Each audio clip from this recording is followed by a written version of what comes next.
Queridos, a graça e a paz do Senhor Jesus Cristo, eu desejo que todos nesse momento estejam desfrutando de uma dimensão, de uma estrutura espiritual e física abundante no Senhor Jesus Cristo.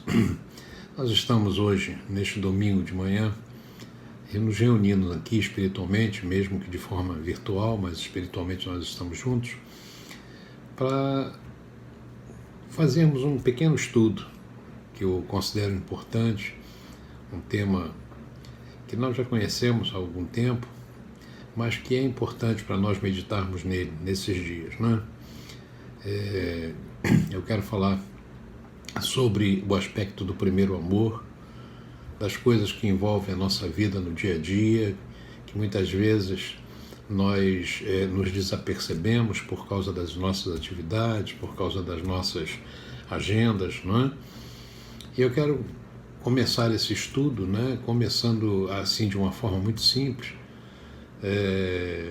não há nada assim muito profundo em termos teológicos, é só mesmo do entendimento prático da nossa vida cristã, da realidade da nossa igreja nos dias de hoje.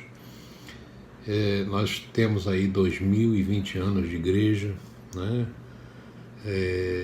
E quando alguém olha o livro de Atos e vê toda a glória da igreja do primeiro século, né, nós vamos ver que é uma igreja que todos nós, quando olhamos Atos dos Apóstolos, nós ficamos maravilhados, nós ficamos admirados com as coisas que ocorriam lá.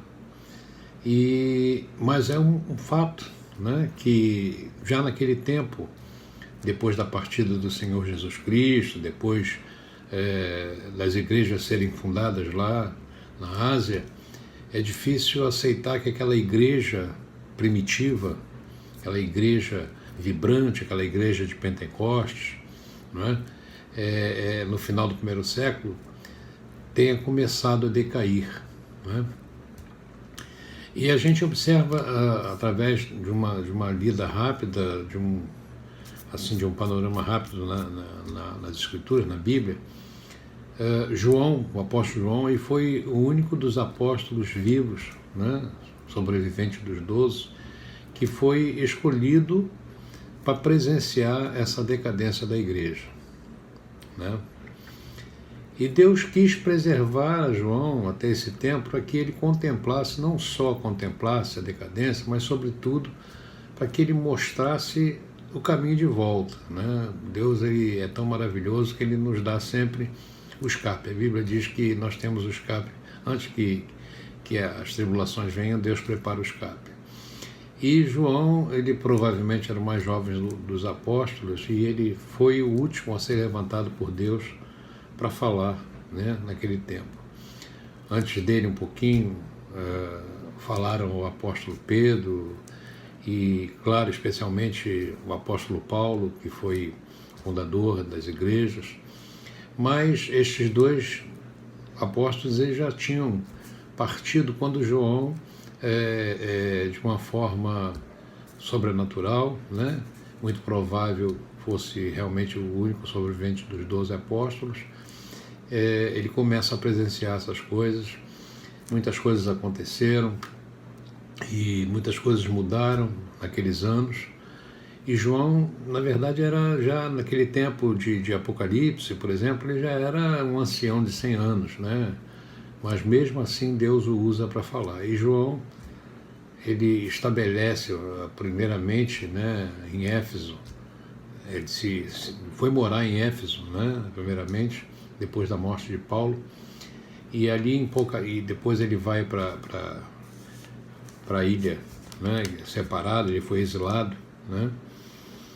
E ali, então, ele começa a relatar com exatidão a decadência. As cartas demonstraram, né, que àquela altura as igrejas estavam permeadas de falso mestre, espíritos de anticristo já tinha aparecido no mundo, a filosofia grega, o seu racionalismo estava substituindo a revelação. É mais ou menos o que está acontecendo hoje. A gente observa um evangelho totalmente mudado, né? Um evangelho materializado, um evangelho de superfície. E a grande contribuição de João para que nós pudéssemos ter acesso a essa informação, né, é que realmente no seu testemunho, né, do início da decadência no primeiro século, ele começa também, né, frente a tudo isso, a revelar da parte de Deus, né, a solução para o problema. Então ele não só nos apresenta o caminho para retornar à normalidade, mas além disso, né, nós vemos em Apocalipse, ele viu e profetizou a restauração completa da igreja. O testemunho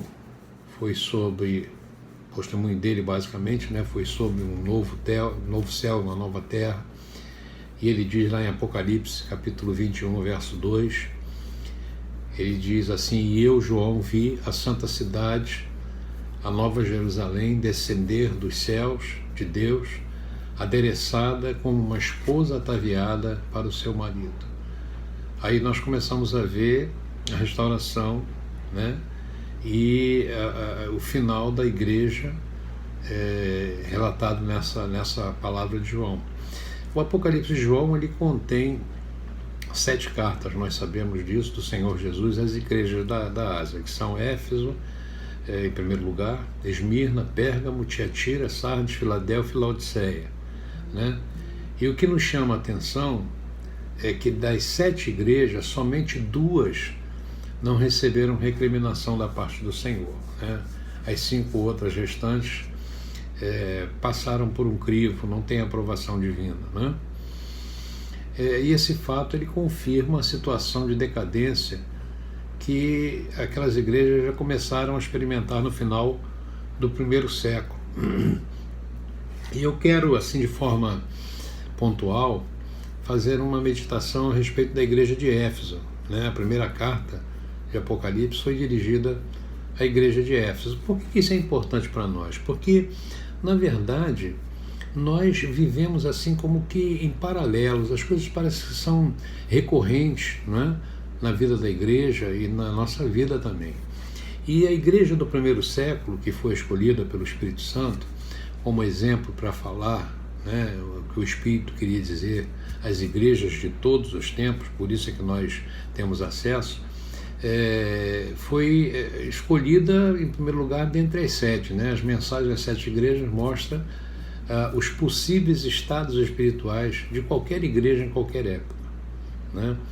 Então Éfeso, apesar de ter sido uma igreja lá do primeiro século, mas ela é vamos dizer assim, um emblema, uma figura do que as igrejas estão vivendo hoje. Hoje, por exemplo, há teólogos que dizem que nós estamos vivendo a era de Laodiceia, né? Em que a igreja esfriou, né? Ou amornou, melhor dizendo, né?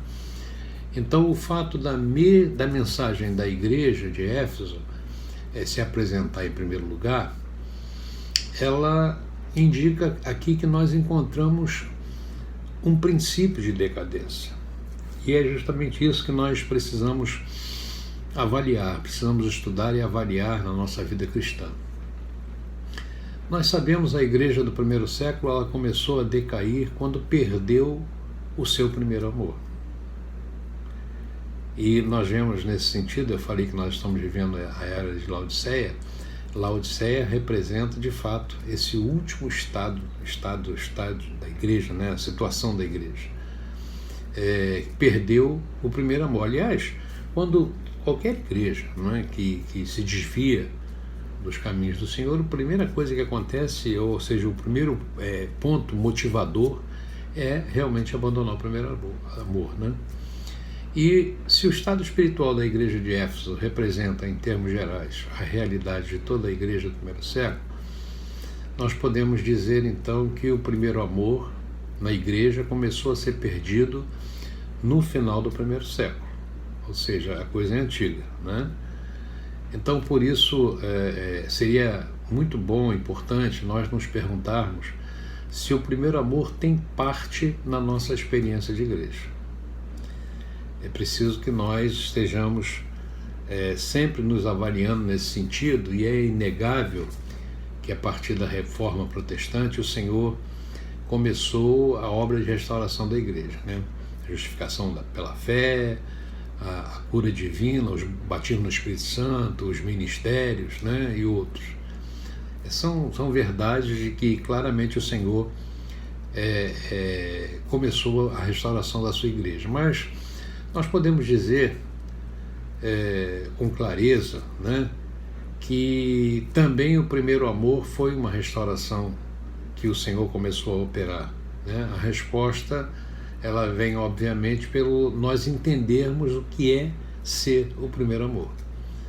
O primeiro amor não é necessariamente aquele encontro com Cristo, né? Claro que ali se estabelece um primeiro amor, mas ele é muito mais profundo, ele é muito mais amplo, ele se abre num leque, né, de informação. Então vamos ver isso.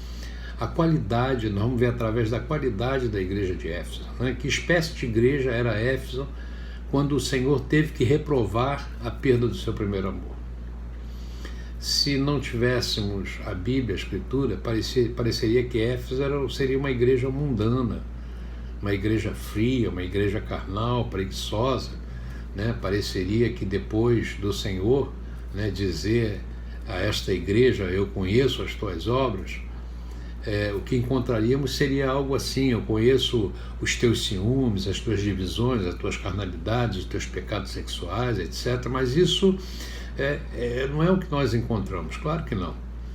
O que encontramos é uma descrição que parece ser um modelo de espiritualidade que toda igreja aspira e deve aspirar.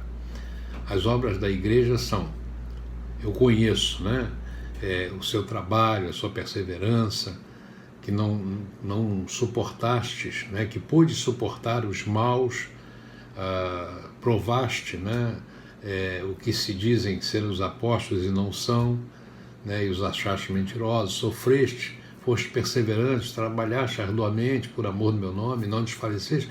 Quer dizer, houve aí um elogio à igreja de Éfeso, né? E Deus também falou isso na carta, que aborrece das obras dos nicolaítas, as quais eu também aborreço. Então, nessa descrição, não há indício, né, de carnalidade, nem de mundalidade, ou seja, materialidade. Às vezes nós vemos na igreja, e o que nós vemos, nós temos assim, a impressão, ou temos o conceito de que é uma igreja espiritual, né? O que há aqui, nessas palavras de Éfeso, da carta a Éfeso, nós vemos aqui uma igreja madura, santa, discernindo, moderando, tendo estabilidade. São qualidades destacáveis, né? São qualidades recomendáveis para as nossas igrejas, para a nossa igreja, né? Então, será que haveria algo melhor ou maior do que isto? A pergunta é: qual seria a nossa situação, né?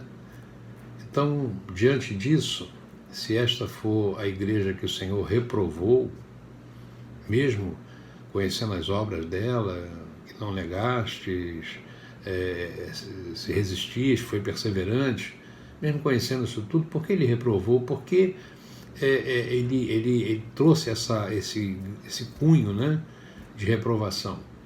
O Senhor reprovou porque a igreja abandonou o primeiro amor. Então, o que fica para nós? O que nos mostra isso? Nós percebemos que ter perdido o primeiro amor não é algo simples, como nós pensávamos. Pelo contrário, é algo profundo, é algo que é a raiz de todos os males, no sentido da reprovação de Deus à igreja, né? Eu acho que nem a própria igreja de Éfeso estava consciente do seu verdadeiro estado. Esse é o perigo. Quando nós achamos que está tudo bem, quando nós achamos que as coisas estão caminhando bem, que não existe nenhuma necessidade de mudança. Aquele que caminha no meio dos 7 candelabros de ouro, o próprio Jesus Cristo, só ele podia ver e revelar o que estava de errado ali. Se nós não temos neste momento esta qualidade como o de Éfeso, a pergunta então é: o primeiro amor para nós seria algo que perdemos ou que alguma vez tivemos, né? Hoje o Senhor também pode nos dizer: eu conheço as tuas obras. Você crê, né, que o que nos diria seria pouco parecido a de Éfeso? Será que o Senhor poderia nos dizer isso? Será que nós temos o primeiro amor? Ou então ele seria realmente o ponto de partida de toda a nossa experiência de vida, de toda a nossa vida cristã? Eu quero te afirmar, meu irmão, que a grande maioria das igrejas nos dias atuais perderam o foco, perderam o sentido, o entendimento do primeiro amor. E isso é muito grave, muito grave. Nós olhamos na demonstração do Senhor a esta igreja que a perda do primeiro amor, ele, apesar de todas as virtudes que a igreja possa ter, é algo que nós não devemos ignorar, devido à gravidade.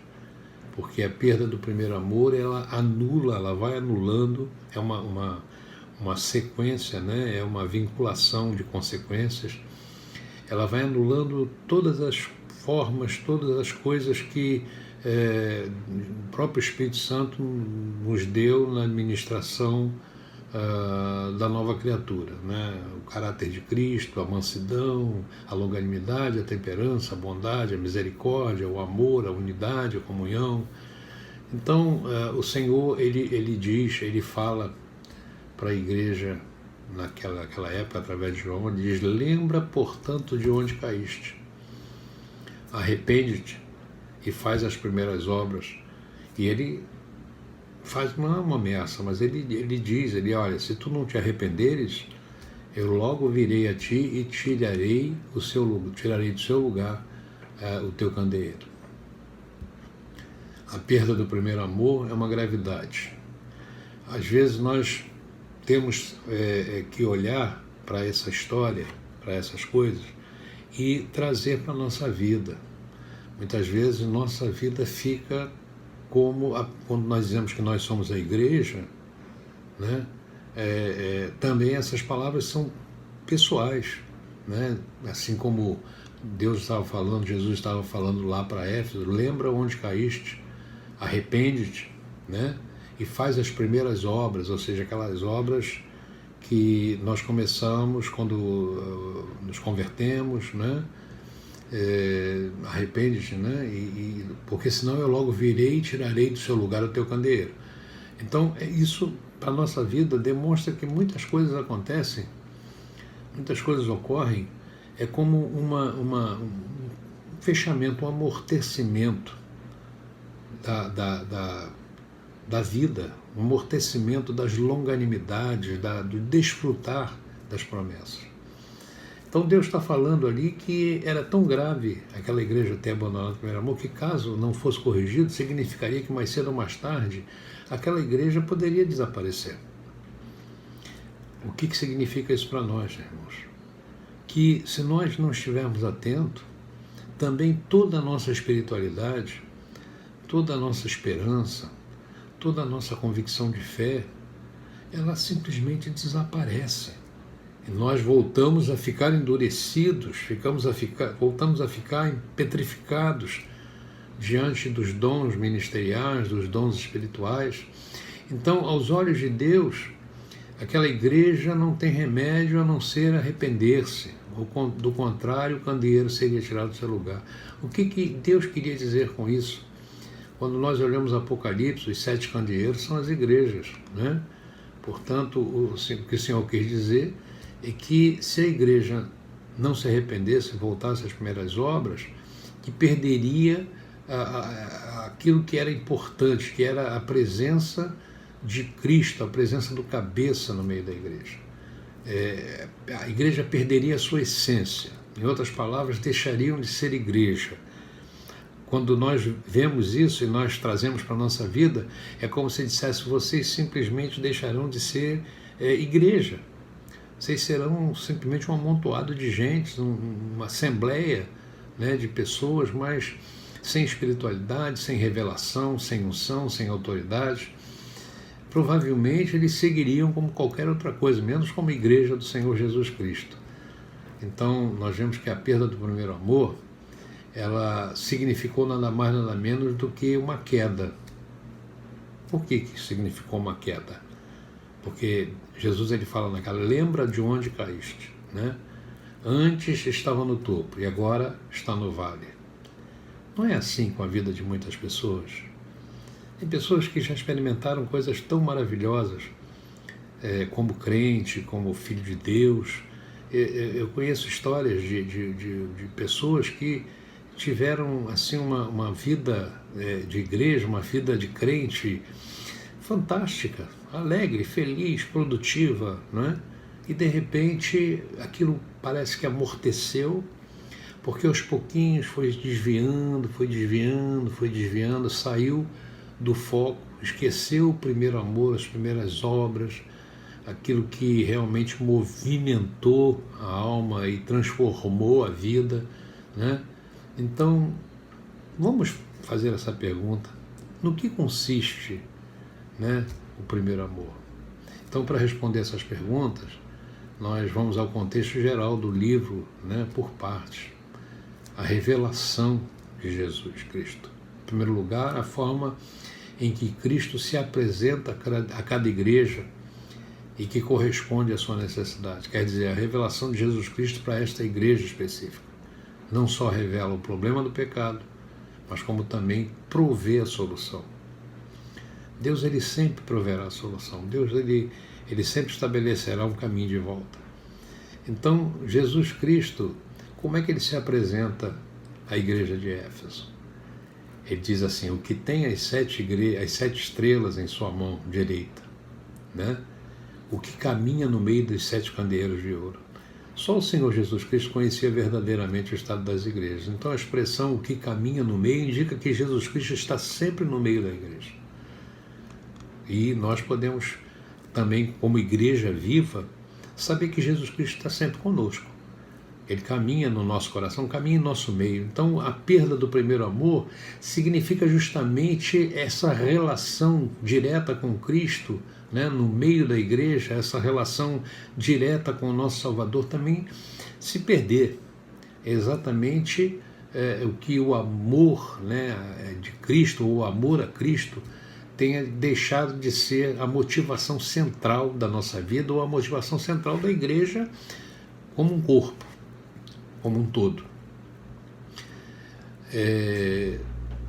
Agora eu quero te dizer uma coisa, escreve isso na tua Bíblia. O primeiro amor, a gente está perguntando o que é o primeiro amor. O primeiro amor é o fruto da árvore da vida, né?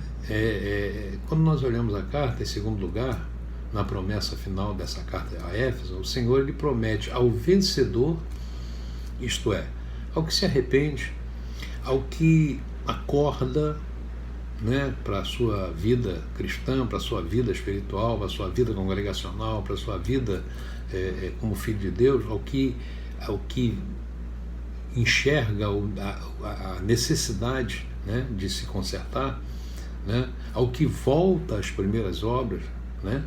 O que diz aí na carta de Éfeso, no final? Diz: ao que comer da árvore da vida, que está no meio do paraíso de Deus, né? Então, quando nós lemos isso, nós vemos que o primeiro amor é justamente o fruto da árvore da vida. Comer de Cristo, se alimentar de Cristo, né? E por que esta promessa? Porque a árvore da vida representa o viver por meio da vida divina. Quando nós comemos da árvore da vida, nós passamos a viver da vida divina. Se a igreja de Éfeso tinha deixado seu primeiro amor, isto é, o amor de Cristo, quer dizer então que em definitivo tinha abandonado, Cristo tinha abandonado essa igreja, né? E esse era um momento em que a igreja deixou de ter aquele alimento espiritual, de ter aquele poder, aquela unção necessária para que para que representasse a vocação para a qual eles foram chamados, como diz Paulo em Efésios, né? Por meio da árvore da vida, porque a vida de Deus se expressa através da sua igreja, né? Nós sabemos que Cristo é o cabeça, nós somos um corpo, ele é o cabeça, então a vida da igreja se expressa através da sua igreja, a vida de Deus. Mas nós não estamos falando aqui de qualquer amor. Abandonaste o primeiro amor não é qualquer amor, mas o amor de Cristo, o amor divino, né? A igreja de Éfeso tinha deixado de comer, em suma, né? O que nós entendemos aí? Que a igreja de Éfeso tinha deixado de comer da árvore da vida. E muitas vezes nós, pela nossa fraqueza, pela nossa falta de vigilância, nós também deixamos de comer da árvore da vida. E quando nós fazemos isso, né, nós deixamos de viver o primeiro amor. E aí é o começo de toda a decadência, é o começo de toda a reprovação, né, que nós temos recebido através dessas cartas aí, o conhecimento dessas cartas. Quando a Bíblia diz assim, não entristeçais o Espírito Santo de Deus, pelo qual fostes selados para o dia da redenção, esse entristecer o Espírito Santo de Deus é justamente deixar de comer da árvore da vida. Porque quando você deixa de comer da árvore da vida, necessariamente você tem que comer de outra coisa, de outra fonte, né? E você não vai comer aquilo que traz esperança, aquilo que traz conforto, aquilo que traz livramento, aquilo que traz cura e principalmente aquilo que traz salvação. Então o primeiro amor é o amor que nós devemos, por primeiro, né, em grau de importância, colocar na nossa vida. E esse amor ele vai se manifestar na medida em que nós comemos do seu fruto, do fruto da árvore da vida. Interessante que quando Adão pecou, Deus ele fechou o caminho, né, de acesso à árvore da vida, justamente porque aquele homem ainda não tinha experimentado a capacitação para se alimentar da árvore da vida. Isso só aconteceria depois em Cristo Jesus. Quando nós temos esse encontro com Cristo, né, o caminho da árvore da vida ele se abre, a saber, né, em que nós devemos estar atentos, voltar sempre ao lugar onde caímos, nos arrependermos, né, estarmos dentro dessa instrução do Espírito Santo. Então esse amor que nós estamos falando aqui, o primeiro amor, não é nosso fruto, né? Não é um fruto que nós possamos produzir, mas é o fruto do Espírito. Então a nossa vida cristã, a nossa vida de irmãos, ela tem que ser uma vida cujo fruto seja a comunhão com Cristo, né? E depois nós vemos que a igreja de Éfeso, né, ela deixou de comer desse fruto, deixou de comer da árvore da vida. Então a resposta é uma só: Deus deixou a comunhão com a igreja. A igreja deixou a comunhão com Cristo, deixou de viver na dependência dele. Uma das coisas que nos leva a abandonar o primeiro amor é quando nós deixamos de viver na dependência, deixamos de viver assim exclusivamente na dependência de Deus, na dependência de Cristo. Jesus ele disse: em mim nada podeis fazer, e nós muitas vezes esquecemos disso, né? Então no início, quando a igreja começou, ela tinha dependido absolutamente de Deus para tudo, né? Mas logo assim que ela começou a caminhar, ela não sabia ainda como deveria viver, como deveria enfrentar, né, a vida, tanto física quanto espiritual. Assim que ela começou a caminhar, né, ela também percebeu que haveria uma necessidade de andar na dependência, mas agora a igreja tinha 40 anos, ou seja, o grande problema é esse: nós começamos dentro de um encaminhamento de dependência, mas depois a gente começa a ficar autoconfiante. A gente começa a achar que nós já chegamos no ápice da maturidade, no ápice do conhecimento, no ápice e começamos a relaxar, porque uma coisa que eu aprendi, meu irmão: só morre afogado quem sabe nadar. Quem não sabe nadar não morre afogado. Sabe por quê? Porque quem não sabe nadar não mergulha no oceano, não mergulha no rio, porque sabe que não sabe nadar. Mas quem sabe nadar diz assim: eu sei nadar, e mergulha, e é tomado por uma correnteza, é tomado por uma situação qualquer, e acaba morrendo. Então a questão hoje do primeiro amor na igreja é exatamente isso: é a autoconfiança. é a independência, né? É a falta vamos dizer assim, de humildade, de perceber que nós somos sempre indexados uns aos outros e indexados de forma geral ao cabeça que é Cristo. Então, o que aconteceu com Éfeso? Éfeso, com o tempo, aprendeu a fazer as coisas, aprendeu a caminhar sozinha, sabia pregar, sabia evangelizar, sabia louvar, sabia glorificar, sabia orar. E aquilo se tornou assim algo para eles que, assim, olha, a gente não precisa mais de nada, né? A gente vai caminhar com o que nós sabemos, já está o suficiente. Esse é o problema, né? A dependência do Senhor, ela se tornou relativa e, ao deixar pouco a pouco de viver por meio da vida divina, passou a viver por meio do conhecimento humano, do trabalho humano, né? Perdeu o sentido de Cristo no meio da igreja, né? Então começou a se sustentar por suas próprias forças, perderam a motivação central, né, para fazer o que faziam, por não ser o primeiro amor a que os conduzia, mas o dever, a responsabilidade, a obrigação. Quer dizer, as pessoas começaram a trabalhar na igreja mais por dever, por responsabilidade e obrigação, não por alegria, não por satisfação. Aquele salmo que diz: alegrei-me quando me disseram vamos a casa. Aquilo sumiu. A pessoa simplesmente levanta no domingo de manhã ou vai no domingo de noite à igreja por uma questão de dever, de responsabilidade e obrigação. Claro que não são todos, eu estou generalizando, né? Nós temos aí a pontualização de uma pessoa e temos a coletividade da igreja. Nós sabemos que uma pessoa pode perder o foco do primeiro amor, como uma igreja, como todo, perdeu o foco do primeiro amor, né? Então havia uma fissura mortal aí, e que, caso não fosse corrigida, levaria à ruína total. Então, porque a pergunta, irmãos, é a seguinte: se o nosso serviço ao Senhor não é sustentado por amor a Ele, quanto tempo isso vai durar? Quanto tempo nós vamos poder sustentar o dever, a responsabilidade, a obrigação ou qualquer outra motivação, se não for por amor, né? Acaba que nós ficamos cansados, ficamos desanimados, ficamos às vezes frustrados e perdemos aquele entusiasmo.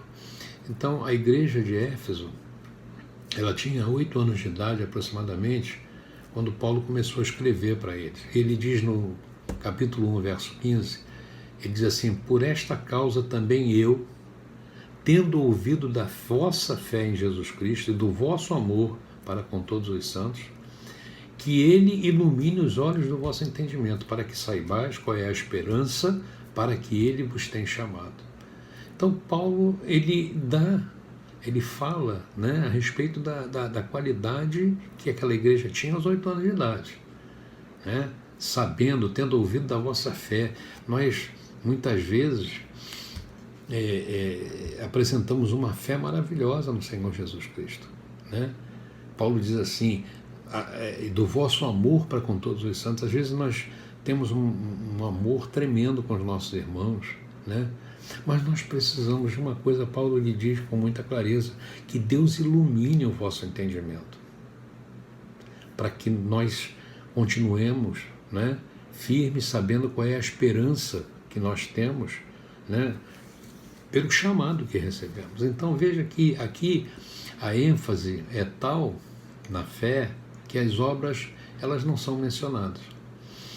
Quando a fé ela é convicta, ela é firme, as obras estão implícitas. Então menciona-se o amor, mas não o trabalho, menciona-se a esperança, mas não a perseverança, né? Mas 32 anos depois, ou seja, com 40 anos de idade, a igreja de Éfeso, depois desse tempo, né, somente havia obras, trabalho e perseverança, mas nenhuma menção de fé, amor e esperança, né? A chave então para a igreja de Éfeso não estava só em que recordasse onde tinha caído e que se arrependesse, mas especialmente que voltasse a fazer as primeiras obras. E quais eram essas obras? Já dissemos que a igreja, no princípio, vivia numa dependência absoluta do Senhor. E como expressava a igreja essa dependência? Como é que a igreja expressava? Ela tinha comunhão com o cabeça da igreja, a sua atividade principal e prioritária, ou seja, aquilo que vinha dele era o mais importante. O problema está em que nós nos ocupemos, né, dos trabalhos da vinha e nos descuidamos do dono da vinha, né? E qual é a nossa vinha que jamais nós devemos ser descuidados? Essa vinha é Cristo. A nossa comunhão com Ele é mais importante. Não há problema em cuidar da vinha do Senhor, mas nós precisamos cuidar do Senhor da vinha, da nossa relação com o Senhor da vinha. Ele é a nossa prioridade. O Senhor não só é a minha vinha, mas também é a primeira vinha, né? O principal obstáculo que temos para procurar juntos ao Senhor é a impossibilidade prática de nos juntarmos, de nos comungarmos, de termos unidade, de termos comunhão. Nossas agendas estão muitas vezes tão ocupadas, estamos tão cheios de atividades que literalmente não temos tempo para comunhão com o Senhor da obra. Então, irmãos, nós nos apercebemos da gravidade do que está acontecendo também conosco. Quando eu digo isso, eu falo, sempre digo isso, não é com Nova Aliança, é de forma genérica, né? Nós precisamos também ouvir o que o Senhor Jesus Cristo disse à igreja de Éfeso. A inspiração das Escrituras, pelo sopro de Deus, quis que estas 7 mensagens das igrejas, a de Éfeso, fosse posta em primeiro lugar, e eu creio que isso tem um propósito. Então, o fato de que Éfeso esteja em primeiro lugar, uma igreja a qual é reprovada por ter abandonado o primeiro amor, isso tem que ficar claro a todos nós. A decadência começou no dia em que ela começou a abandonar o primeiro amor. Então, para a nossa vida pessoal também é assim. A decadência da nossa vida, em todos os aspectos, em todas as áreas, todas as dimensões, eu costumo chamar de dimensões, ela começa numa vertente, que é sair, abandonar, esquecer o primeiro amor. Se não houvesse o versículo 4 aí que registra esta recriminação, aquela igreja seria extraordinária, né? E vocês leriam a carta de Éfeso, escrita pelo apóstolo Paulo, uma igreja a qual ele podia falar das profundidades do Senhor, das riquezas, do pleno entendimento, mas 40 anos depois João usa uma forma para falar com esta igreja, e eu creio que nem a própria igreja de Éfeso, né, se dava conta desse estado e podia se examinar a si mesmo, porque também tem isso. A gente fica tão, muitas vezes, longe do primeiro amor que nós não nos damos conta do endurecimento do nosso coração e da posição que nós estamos, né, diante de Deus, assim como as igrejas de Éfeso, de Esmirna, de Tiatira e tudo mais, né? A Éfeso não podia notar essa deficiência, porque tudo parecia bem para eles. O grande problema é esse. Quando tudo está bem, tudo nos parece que está bem, tudo era perfeito, né? Há tanta aprovação que o Senhor nos dá que nós nos esquecemos do primeiro amor. Interessante, né? Que a bonança, às vezes, nos leva a ficar relaxados, a nós esquecermos princípios, esquecermos coisas que nós precisamos ter, né? Que é a dependência sempre de Deus. Mas o olho de Deus, que pode ver o que nós não vemos, que vê o coração, ele detectou que havia falha, algo que havia começado a decair, algo que talvez ainda não tivesse grandes efeitos, mas o dia em que começou a perder isso, começou a cair. Às vezes temos coisas que nós não percebemos, mas que começou a cair. Nós não percebemos. São coisas que são tão sutis, são tão leves, que aos pouquinhos são doses homeopáticas do nosso comportamento, da nossa atitude, da nossa resposta na igreja, da nossa presença, da nossa comunhão com os irmãos, que vão se esfriando, se esfriando, se esfriando, e é uma coisa que, ao mesmo tempo que isso vai acontecendo, por outro lado, Satanás ele vai introjetando o seu veneno, vai introjetando assim as coisas que são carnais e tal, e a pessoa não percebe, e acha que está tudo bem. Acha que está tudo bem porque comprou um carro novo, acha que está tudo bem porque reformou a casa, acha que está tudo bem porque tirou um diploma na faculdade, acha que está tudo bem, mas esqueceu o primeiro amor. Esqueceu de comer da árvore da vida, esqueceu de se alimentar. Então o Senhor está nos dizendo que por aqui começa a decadência. E essa decadência começa também a ruína da igreja, quando nós começamos a abandonar o primeiro amor. Então que nesta manhã de domingo fica aqui esse estudo, essa reflexão, e que nós possamos parar, olhar um pouquinho como está a nossa vida cristã, como está a nossa vida como crentes verdadeiros, né?